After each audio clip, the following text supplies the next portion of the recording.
கொலை செய்வனும் மிரட்டுறதுலாம் என்னங்க நியாயம்? அநியாயம், மிகப்பெரிய அராஜகம். பாஜக ஒருங்கிணைப்பாளர் ஹெச் ராஜாவுக்கு நிகழ்ச்சி மேடை ஒன்றில் திமுக எம்எல்ஏ மற்றும் போலீசார் முன்னால் மிரட்டல் விடுத்த யாகூப் என்ற நபரை கைது செய்ய வேண்டும் என பாஜக நிர்வாகி கரு நாகராஜன் செய்தியாளர் சந்திப்பில் தெரிவித்துள்ளார்.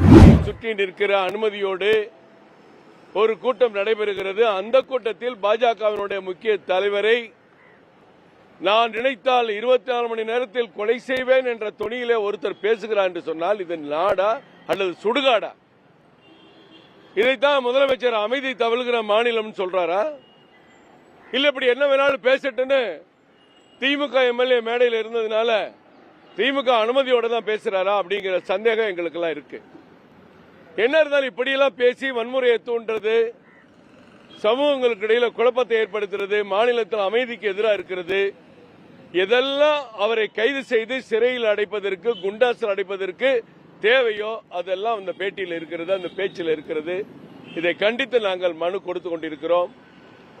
பல தவறுகளை இது போன்று செய்பவர்களை எல்லாம் நாங்கள் தொடர்ந்து டிஜிபியிடம் அனுமதி கொடுத்து அதுக்கு நடவடிக்கை எடுங்கள் என்று கேட்டிருக்கிறோம். இன்றைக்கு தமிழகத்தின் பல்வேறு நகரங்களில் இதே மாதிரி அங்க இருக்கிற காவல்துறை ஆணையர்களிடமும் மாவட்ட காவல்துறை அதிகாரிகளிடமும் புகார் மனு கொடுக்கப்பட்டுக் கொண்டிருக்கிறது. உடனடியாக நடவடிக்கை எடுக்க என்று சொல்லி டிஜிபி வாக்குறுதி கொடுத்திருக்கிறார். அவர் வாக்குறுதியை நம்பி இங்கே வந்திருக்கிறோம். அவரை கைது செய்ய வரைக்கும் விடமாட்டோம்.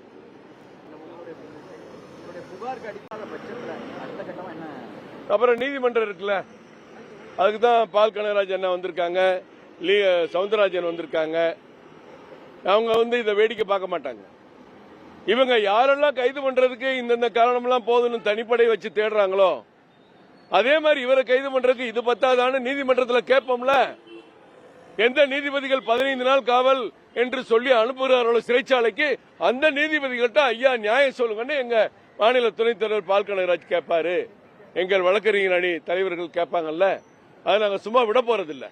இப்படியே பேசிக்கிட்டே இருப்பாங்க, வேடிக்கை பார்த்துட்டே இருப்பாங்க.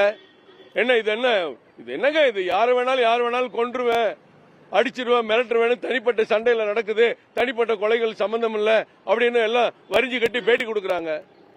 ஆனா ஒரு மேடையில ஒரு இயக்கத்தினுடைய நிர்வாகி இருக்கக்கூடியவர் 2 சட்டமன்ற உறுப்பினர்களை அங்க வச்சுக்கிட்டு சட்டத்துக்கு புறம்பா பேசுறது, கொலை செய்வனும் மிரட்டுறதுலாம் என்னங்க நியாயம்? இது அநியாயம், மிகப்பெரிய அராஜகம்.